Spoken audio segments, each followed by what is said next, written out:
गणितज्ञ लीलावती का नाम हम में से अधिकांश लोगों ने नहीं सुना है। उनके बारे में कहा जाता है कि वो पेड़ के पत्ते तक गिन लेती थी। शायद ही कोई जानता हो कि आज यूरोप सहित विश्व के सैकड़ों देश जिस गणित की पुस्तक से गणित को पढ़ा रहे हैं, उसकी रचयिता भारत की एक महान गणितज्ञ महर्षि भास्कराचार्य की पुत्री लीलावती है। आइए जानते हैं महान गणितज्ञ लीलावती के बारे में, जिनके नाम से गणित को पहचाना जाता था। 10वीं सदी की बात है। दक्षिण भारत में भास्कराचार्य नामक गणित और ज्योतिष विद्या के एक बहुत बड़े पंडित थे। उनकी कन्या का नाम लीलावती था। वही उनकी एकमात्र संतान थी। उन्होंने ज्योतिष की गणना से जान लिया कि वह विवाह के थोड़े दिनों के ही बाद विधवा हो जाएगी।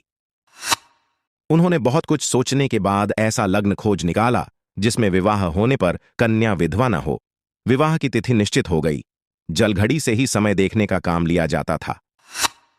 एक बड़े कटोरे में छोटा सा छेद कर पानी के घड़े में छोड़ दिया जाता था।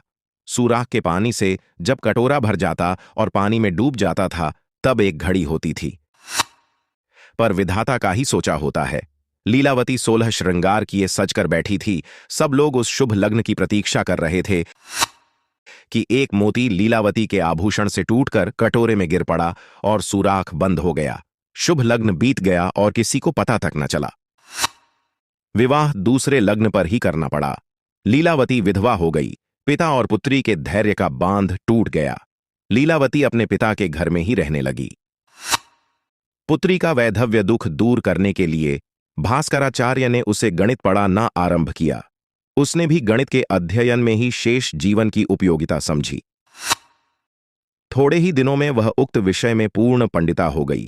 पाटी गणित, बीज गणित और ज्योतिष विषय का एक ग्रंथ सिद्धांत शिरोमणि भास्कराचार्य ने बनाया है। इसमें गणित का अधिकांश भाग लीलावती की रचना है। पाटी गणित के अंश का नाम ही भास्कराचार्य ने अपनी कन्या को अमर कर देने के लिए लीलावती रखा है।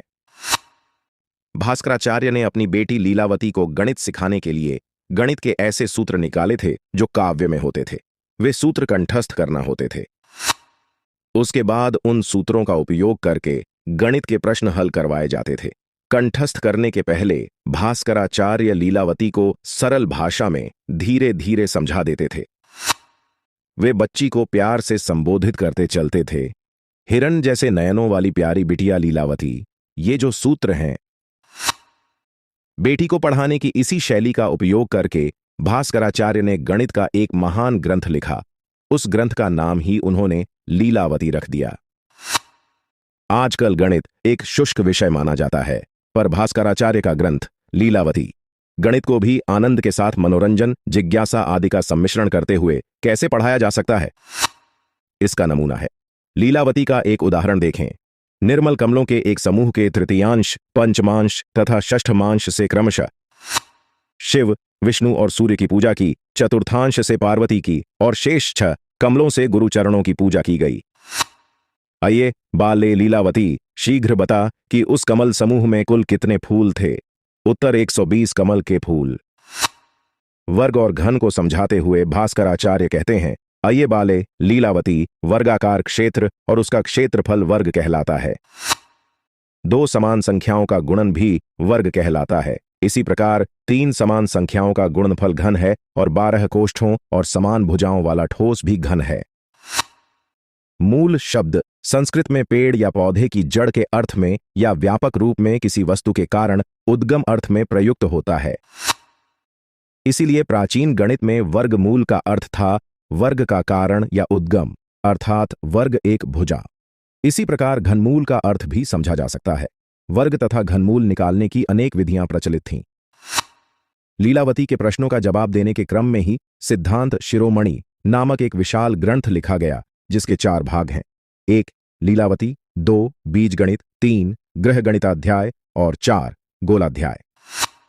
लीलावती में बड़े ही सरल और काव्यात्मक तरीके से गणित और खगोल शास्त्र के सूत्रों को समझाया गया है। बादशाह अकबर के दरबार के विद्वान फैजी ने सन 1587 में लीलावती का फारसी भाषा में अनुवाद किया। अंग्रेजी में लीलावती का पहला अनुवाद जिमानरिस वेलर ने सन 1716 में किया।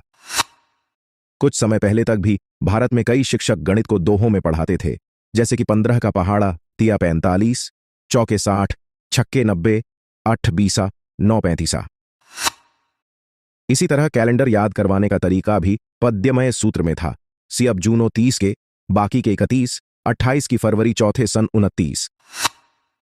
इस तरह गणित अपने पिता से सीखने के बाद लीलावती भी एक महान गणितज्ञ एवं खगोल शास्त्री के रूप में जानी गई। मनुष्य के मरने पर उसकी कीर्ति ही रह जाती है। आज गणितज्ञों को गणित के प्रचार और प्रसार के क्षेत्र में लीलावती पुरस्कार से सम्मानित किया जाता है।